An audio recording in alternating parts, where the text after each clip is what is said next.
আসসালামু আলাইকুম ওয়া রাহমাতুল্লাহি ওয়া বারাকাতুহু। সম্মানিত ডাক্তারবৃন্দ, আজ আমরা পিআরএস এর পঞ্চম ক্লাস শুরু করতে যাচ্ছি। আমি বলেছি মোট পিআরএস এর উপর আমরা 7টি ক্লাস করব। ইতিমধ্যে আমাদের 4টি ক্লাস শেষ হয়েছে, আজ পঞ্চম ক্লাস শুরু করছি। পিআরএস এমন একটি বিষয়, একে ভালোভাবে না বুঝলে আমরা অনেক ক্ষেত্রে বিপর্যয়ের সম্মুখীন হব। অতএব আমাদের এটাকে ভালোভাবে বোঝার জন্য আমি আস্তে আস্তে বেশি পরিমাণ না করে অল্প অল্প পরিমাণ আপনাদের সামনে তুলে ধরার চেষ্টা করছি। তো আজ আমরা আলোচনা করব পিআরএস এর ডিপ অ্যাটাচমেন্ট সম্পর্কে। কারণ পিআরএস এর ডিপ অ্যাটাচমেন্ট না বুঝলে পিআরএস কে বোঝা হবে না, এবং ডিপ অ্যাটাচমেন্টে তার থাকতে হবে আর্লিয়েস্ট লাইফ থেকে প্রেজেন্ট লাইফ পর্যন্ত। অবশ্যই এর মধ্যে পরিবর্তন হতে পারে, বিষয়টি আমরা সেভাবে আলোচনা করার চেষ্টা করব ইনশাআল্লাহ। তো পিআরএস ইন্ডিভিজুয়াল ডিপ অ্যাটাচমেন্ট, আমরা জানি ডিপ অ্যাটাচমেন্টে 3টি ওষুধ। একটি হলো পিআরএস, আর একটা হলো সাইকোটিক, মানে 2টা ট্রুডিস 3টে মেডিসিন। তো আমার 2টি ট্রুডিস হচ্ছে পিআরএস আর হলো সাইকোটিক। এই 2টা ক্ষেত্রেই ডিপ অ্যাটাচমেন্ট থাকে। তবে আমরা সাইকোটিক থেকে পিআরএস ডিপ অ্যাটাচমেন্টকে পৃথক করবো কেমনে, সেই বিষয়টি আপনাদের সামনে তুলে ধরার চেষ্টা করব। কারণ যদি আমরা প্রথম তো রোগীর ক্ষেত্রে ডিপ অ্যাটাচমেন্টের অন্বেষণে যদি দেখতে পাই যে ডিপ অ্যাটাচমেন্ট নাই, তাহলে অলরেডি 3টা ওষুধ বাদ পড়ে যাবে। 3টা ওষুধ বাদ পড়ে যাবে, বাকি থাকবে মাত্র আর 3টা। অতএব সহজ হয়ে যাবে বিষয়টা। ডিপ অ্যাটাচমেন্ট সম্পর্কে আমরা আগে বোঝার জন্য চেষ্টা করি। যেমন deep attachment means only connected with love only one person, things and subject। আমি এর আগে বলেছি ডিপ অ্যাটাচমেন্ট এবং অ্যাটাচমেন্ট এটাও বুঝতে হবে। আরেকটা হলো individual only one person, only one things or subject। এখানেও সাইকোটিক থেকে আমরা কিছু পার্থক্য পাবো। আমি এর আগের ক্লাসে বলেছি যে সাইকোটিক only one person নাও হতে পারে, একাধিক ব্যক্তি, পরিবারে একাধিক ব্যক্তি সাথে তার আন্তরিকতা থাকতে পারে, অর্থাৎ পুরা ফ্যামিলি নিয়ে, ফ্যামিলি সেন্টার, পুরা ফ্যামিলি নিয়ে তার চিন্তা ভাবনা থাকতে পারে। এবং সাইকোটিকের বেশিরভাগ ক্ষেত্রে এটা হয় যে সে পুরা ফ্যামিলি নিয়ে, ভাই বোন, বাবা মা সবাইকে নিয়ে সে চিন্তা ভাবনা করে। ডিপ অ্যাটাচমেন্ট থাকে অথবা অ্যাটাচমেন্ট থাকে, সেটা হাইড্রোফোবি নামের মতো, অর্থাৎ পিআরএস এর মতো এত গভীর নাও থাকতে পারে। কিন্তু পিআরএস ডিপ অ্যাটাচমেন্টে অবশ্যই গভীর হতে হবে এবং only one person হতে হবে। তাহলে সেই ডিপ অ্যাটাচমেন্টটা কেমন হবে,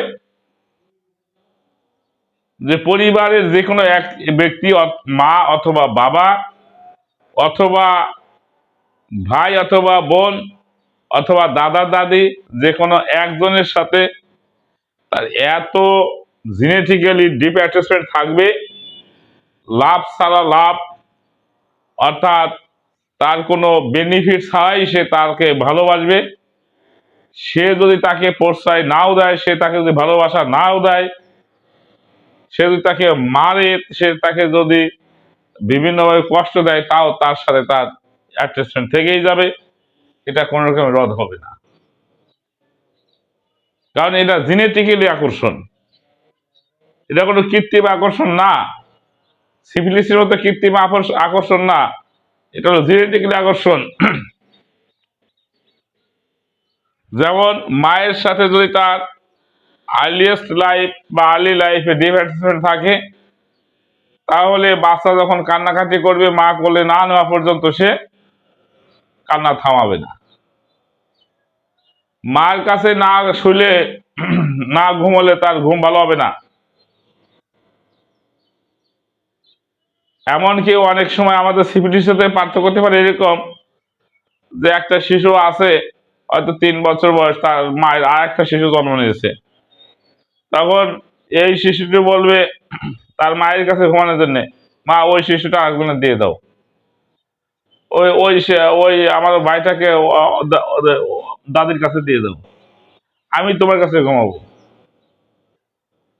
ওই মায়ের কাছে না ঘুমানো পর্যন্ত তার শান্তির ঘুম হবে না।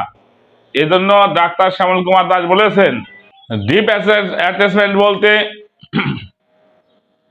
মায়ের সাথে ভালোবাসা বলতে, মায়ের সাথে ডিপ অ্যাটাচমেন্ট বলতে ডাক্তার শ্যামল কুমার দাস বুঝিয়েছেন, সবচাইতে তার বড়ই হলো বোঝার উপায় হলো সে যার সাথে তার ডিপ অ্যাটাচমেন্ট, তার কাছে শুইলে সে শান্তির ঘুম ঘুমাইতে পারবে। সে একদিনও তার ছাড়া সে ঘুমাইতে চাইবে না। আত্মীয় বাড়ি গেলে তাকে সে সাথে নিয়ে যেতে হবে, তা নাহলে তার ঘুম হবে না। আবার দেখা গেছে নেয়নি, কোনো কারণে হয়তো তাকে ফাঁকি দিয়ে গেছে, সে ওই দিন ঘুমায় না, বারবার মায়ের কথা বলবে। যদি বাবার সাথে ডিপ অ্যাটাচমেন্ট থাকে, বারবার বাবার কথা বলবে, বাবা কখন আসবে, বাবা কখন আসবে। এই তো কয়েকদিন আগে একজন রুগীকে আমরা ডিপ অ্যাটাচমেন্ট পেলাম। সে বলল, আমি বাবা বাড়ি না আসা পর্যন্ত বাবার বালিশটা নিয়ে ঘুমোতাম, ওই বালিশটাই বাবা মনে করে আমি বালিশকে জড়িয়ে ধরে ঘুমোতাম, মানে শুয়ে থাকতাম। এর থেকে বোঝা যায় ডিপ অ্যাটাচমেন্টটা কত গভীর সম্পর্ক। তো আমরা প্রথমত প্রশ্ন করব যে আপনার মহব্বত কার সাথে ছিল। সে হয়তো বলবে মা, বাবা বা দাদা দাদি, যাই হোক বলবে। তারপর প্রশ্ন করব কতদিন যাবৎ ছিল। যদি সময় বেশি হয় তাহলে আমাদের আরো ডিপ অ্যাটাচমেন্টের ব্যাপারে নিশ্চয়তা দিল, যে 5 বছর 10 বছর ঘুমিয়েছি, বড় হয়ে যাওয়ার পরও ঘুমিয়েছি, কারণ তার কাছে না ঘুমালে শুইলে আমাদের ঘুম আসতো না। এবং তারপর আমরা জিজ্ঞাসা করব, সে যদি আত্মীয় বাড়ি যেত তাহলে কি করতেন, সে যদি বাড়ির বাইরে থাকতো কি করতেন, সে যদি আসতে দেরি করতো কি করতেন। চতুর্থ নম্বর প্রশ্ন হলো, যেদিন প্রথম আপনার বিছানাকে পৃথক করে দেওয়া হলো, সেটা আপনার ইচ্ছায় হয়েছিল না আপনার বাবা মার ইচ্ছায় হয়েছিল। পঞ্চম প্রশ্ন হলো, প্রথম যেদিন আপনার বিছানা আলাদা করে দিল, সেই রাত্রে আপনার ঘুম কেমন হয়েছিল। এই তথ্যগুলি যে আমরা সঠিকভাবে কোনো রোগীর থেকে পেয়ে যাই, সে যদি বলে যে আমি 12 বছর পর্যন্ত আমার মায়ের কাছে ঘুমিয়েছি বা বাবার কাছে ঘুমিয়েছি, এরপরে যদি জিজ্ঞাসা করা হয় যদি বাবা আত্মীয় বাড়ি যেতেন তাহলে কি করতেন, বলে সেদিন রাত্রে ঘুমও ঠিক মতো হতো না, আর আমাকে ছাড়া তো সে যেতেই পারতো না, আমি তো জানলে যেতেই দিতাম না, যদি যাইতো তাহলে না বলে যাইতো, তাহলে আমার সেদিন ঘুম হতো না। অথবা বাড়ি আসলে রাত্রে গভীর রাত পর্যন্ত আমি অপেক্ষায় থাকতাম, বাবা কখন আসবে, মা কখন আসবে, অপেক্ষায় থাকতাম। এবং যদি যেদিন প্রথম আমার বিছানা পৃথক করে দেওয়া হলো আমার ছোট ভাই বোনের কারণে, অথবা আমি বড় হয়ে গেছি সেই কারণে, তো ইসলামের বিধি মোতাবেক আমাদের বিছানা পৃথক করে দেওয়া হয়েছে, বা সঙ্গত কারণেই একটা লজ্জাবোধ থাকে, যে কোনো ধর্মের লোকই হোক, বিছানা আলাদা করে দিতে হয়। তো যেদিন আমার বিছানা আলাদা করে দিয়েছিল, আমার ইচ্ছা ছিল না, আমার বাবা অথবা মা আমাকে বিছানা আলাদা করে দিয়েছিল। আর সেদিন রাতে আমার ঘুম হয় নাই, আমার বড় কষ্ট হয়েছিল। এমনকি অনেক যুবক, অনেক কিশোরী বলবে, আমি তো চাকরি করি, এই 25 বছর বয়সেও বাড়িতে গেলে মার কাছে যে একটু আমি শয়ন করি এবং একটু ঘুম, শান্তির ঘুম ঘুমাই। এখনো আমার ইচ্ছা করে মায়ের কাছে ঘুমোতে। এখন তো সম্ভব হয় না, তবে মায়ের কাছে যাই খোঁজ খবর নিতে, এবং ওখানে আমি সুযোগ পাইলেই মায়ের কাছে একটু বিশ্রাম নেই। কিশোরী নারী বলবে, আরে বিবাহিত নারী বলবে, আমি বাড়িতে, বাবার বাড়ি যেদিন বেড়াতে যাই, আমি আমার মায়ের কাছে ঘুমাই, মায়ের কাছে ঘুমালে আমার শান্তির ঘুমটা হয়, আমি সেদিন আর কারোর কাছে ঘুমাই না। এভাবেই ডিপ অ্যাটাচমেন্টের আমরা পাই, নিশ্চয়তা পাই। ডিপ অ্যাটাচমেন্ট যখন আমাদের হয়ে গেল, তখন ওই ডিপ অ্যাটাচমেন্টের কোনো স্বার্থ ছিল কিনা আমরা প্রশ্ন করতে পারি। 7ম প্রশ্ন, যে আপনার মার সাথে আপনার ভালোবাসা, আপনি যে মাকে ভালোবাসতেন, আপনাকে আপনার মা কি কোনো কিছু গোপনে, কোনো খাবার, টাকা পয়সা দিত? তো সিভিল নামের হলে তো সে বলবে দিত। আর সিভিল নামের পেশেন্ট না হলে, সিফিলিসের পেশেন্ট না হলে, সে পিআরএস এর হলে বলবে হ্যাঁ দিত, তবে ওই আমার এই সম্পর্ক দেওয়া নেওয়ার সাথে না, আমাকে না দিলেও আমি আমার মাকে ভালোবাসি, আমি আমার বাবাকে ভালোবাসি, এবং কখনো কোনো কিছু না দিলেও আমি তার কিছু ছাড়িনি। এমনকি মা যখন বাথরুমে যাইতো, ওয়াশরুমে যাইতো, আমি তার পিছনে পিছনে গিয়ে দরজায় দাঁড়িয়ে থাকতাম। মা অনেক সময় বের হয়ে আমাকে পিটাতো, আমাকে মারতো, কিন্তু মারলে কি হবে, আমি তার পিছনে পিছনে মেরে খেয়ে, মার খাওয়ার পরেও দৌড়াতাম। এমনি ভাবে অনেক শিশুদের আপনারা দেখতে পাবেন। আর সেটাই পিয়ার্স এর ডিপ অ্যাটাচমেন্ট কিনা আপনারা বুঝতে পারবেন। কারণ এই ডিপ অ্যাটাচমেন্টে দীর্ঘ জীবন, যতদিন ওই মা বেঁচে থাকবে ততদিন তার সাথে এই সম্পর্ক থাকবে। সে বেঁচে থাকতে আর অন্য কারোর সাথে তার ডিপ অ্যাটাচমেন্ট হবে না। যদি মা মারা যায়, হয়তো তখন বাবা অথবা বড় ভাই অথবা বড় বোন, কারো না কারোর সাথে তার আবার ওই সম্পর্কটা, ডিপ অ্যাটাচমেন্টটা শুরু হয়ে যাবে। কারণ পিয়ারেস হলো, পিয়ারের ডিপ অ্যাটাচমেন্ট হলো লতানো গাছের মতো।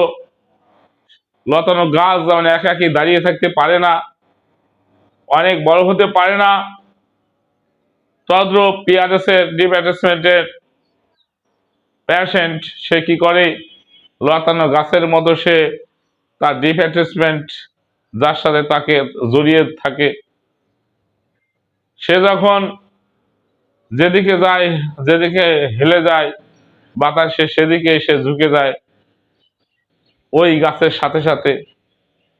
টিআরএসের শিশু এরকম, ডিপ অ্যাটাচমেন্টের শিশু এরকম।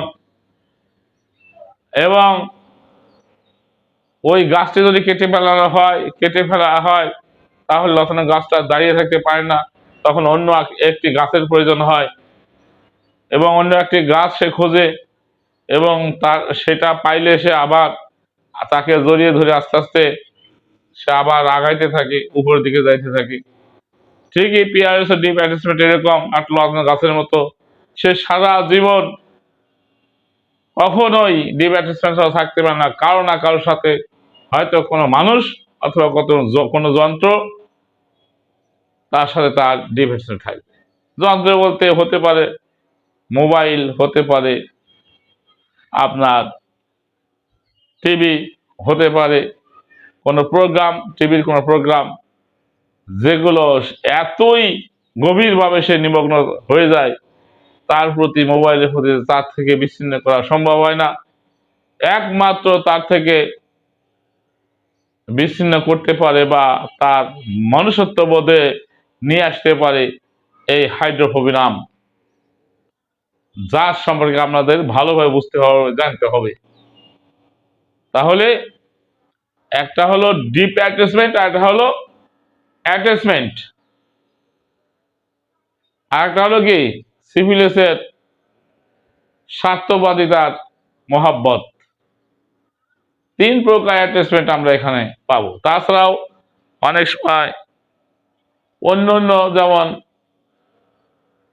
আপনার শরিক, হ্যাঁ, শরিকেরও সামান্য কখনো কখনো ডিপ অ্যাটাচমেন্ট থাকে, কিন্তু সেটা এত গভীর না বা এত দীর্ঘস্থায়ী না। সোরা যেহেতু পরিবর্তনশীল, তাই কোনো এক সময় ডিপ অ্যাটাচমেন্ট আসতে পারে। যাই হোক, ওদিকে আমরা যাব না। তাহলে আমরা বুঝলাম পিয়ার্সের deep attachment only one person, যদি একাধিক ব্যক্তির সাথে হয় সেটা সেটা নিশ্চয়ই পিয়ার্সের ডিপ অ্যাটাচমেন্ট না। যখনই বলবে যে আমি মা বাবা দুইজনকেই ভালোবাসতাম, তখনই আর প্রশ্ন করার দরকার নাই যে সেটা পিয়ার্সের ডিপ অ্যাটাচমেন্ট না। সেটা হবে ফ্যামিলি সেন্টার সাইকোটিক, এবং সেটা হবে অ্যাটাচমেন্ট, অত গভীর না, লতানো গাছের মতো না, অত গভীরে যাবে না। তবে ফ্যামিলির সাথে কিছুটা হলেও তার সবসময় চিন্তা ভাবনা আন্তরিকতা রয়ে গেছে। এরপরে আসেন attached with love without consider of material, যে কথা ইতি পূর্বেই আলোচনা করেছি, যে এই ভালোবাসা কোনো বিনিময়ের মাধ্যমে না, বিনিময়ের কারণে না। এই ভালোবাসা কোনো স্বার্থবাদ ভালোবাসা না, ডিপ অ্যাটাচমেন্ট না। যেমন ধরুন,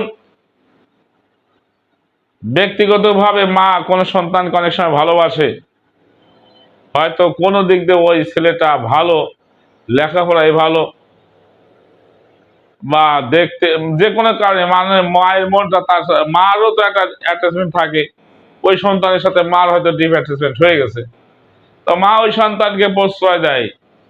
ওই অন্য ছেলেরা মেয়েরা যদি তাকে মারে বা তার আঘাত করে বা তার প্রতি অবিচার করে, সে সহ্য করতে পারে না। সে বলে, দেখ, ওরে তোরা মারিস নে, ওরে মারলে আমার সহ্য হয় না, ওরে মারলে আমার সহ্য হয় না, আমার কলিজায় লাগে, ওরে মারিস না।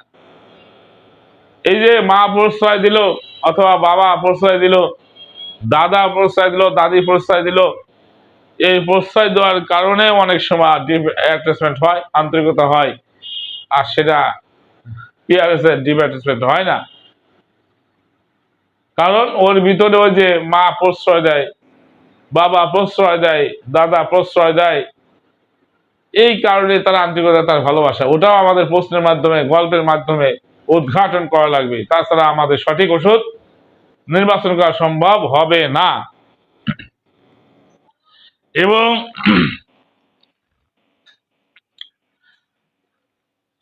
Interest only one mental satisfaction, অর্থাৎ interest only one mental satisfaction, এক মানবিক প্রশান্তির জন্য, যার কাছে গেলে মন শান্তি পায়, ঘুমাইলে শান্তি পায়, যার সাথে থাকলে শান্তি পায়, কথা বলতে শান্তি পায়, যার কাছে, যার হাতে, যার সে খাইলে সে শান্তি পায়, যার কাছে শয়ন করলে সে শান্তির ঘুম হয়। এই মনের যে প্রশান্তি, এই প্রশান্তি যেখানে সে খুঁজে পায়, সেটাই হলো পিয়ারএস এর ডিপ অ্যাটাচমেন্ট। এটা আমাকে খুব, আপনাকে গভীরভাবে মনোযোগ দিয়ে এটাকে উদ্ঘাটন করতে হবে, কারণ ডিপ অ্যাটাচমেন্ট না থাকলে আপনি পিয়ারএস হাইড্রোফোন করে ভাবতে পারবেন না। তবে যদি পজিটিভ পিয়ারএস হয়, পজিটিভ ভেরিয়েবল হয়, সেক্ষেত্রে বাচ্চা বা সন্তান অধিক পলাইট হওয়ার কারণে মাকে না জ্বালাবে, মাকে না কষ্ট দেবে, এই জন্যে তাকে অনেক সময় বিরক্ত করবে না, কিন্তু তার প্রতি মনের আকর্ষণ থাকবে।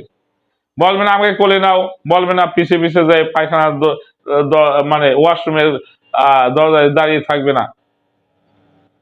কিন্তু মা কোথায় গেল, কোথায় আছে, কি করতেছে, সে ঠিকই বসে বসে ঘুরে ঘুরে দেখছে,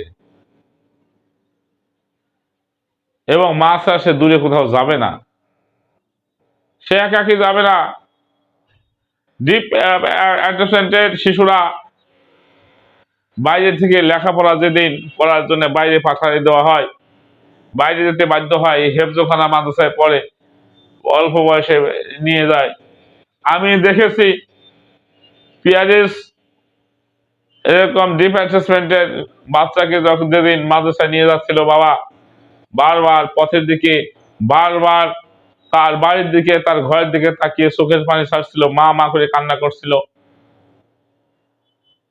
এই দৃশ্যটা আমার আজও ভাসে চোখে। তাহলে এটাও আমরা জিজ্ঞাসা করব, আপনি যেদিন প্রথম মাদ্রাসায় গিয়েছিলেন সেদিন আপনার ঘুম কেমন হয়েছিল? যেদিন আপনি হোস্টেলে প্রথম কলেজে যান সেদিন আপনার আহ কেমন ঘুম হয়েছিল? যেদিন উচ্চ শিক্ষার জন্য আপনি শহরে যান, ইউনিভার্সিটি যান, কলেজে যান, সেদিন আপনার ঘুম কেমন হয়েছিল? সেদিন বলে যদিও আমার ঘুম হয়েছিল, কিন্তু বারবার মায়ের কথা মনে পড়ছিল, বারবার বাবার কথা মনে পড়ছিল, ডিপ অ্যাটাচমেন্ট যার সাথে তার কথা বারবার মনে পড়ছিল। তাহলে বোঝা গেল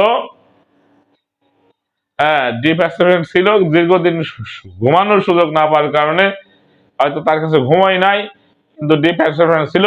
আর যেদিন সে প্রথম মাদ্রাসায় গিয়েছিল 7 বছর বয়সে, সেদিন প্রচুর কান্না করেছিল। খালি যে 12 বছর 13 বছর শয়ন করলেই ডিপ অ্যাটাচমেন্ট ধরবো তা না, ওটাও আমাকে উদ্ঘাটন করতে হবে, আমার মস্তিষ্ক দিয়ে বুঝতে হবে যে আসলে তার ভিতরে ডিপ অ্যাটাচমেন্ট ছিল কি না।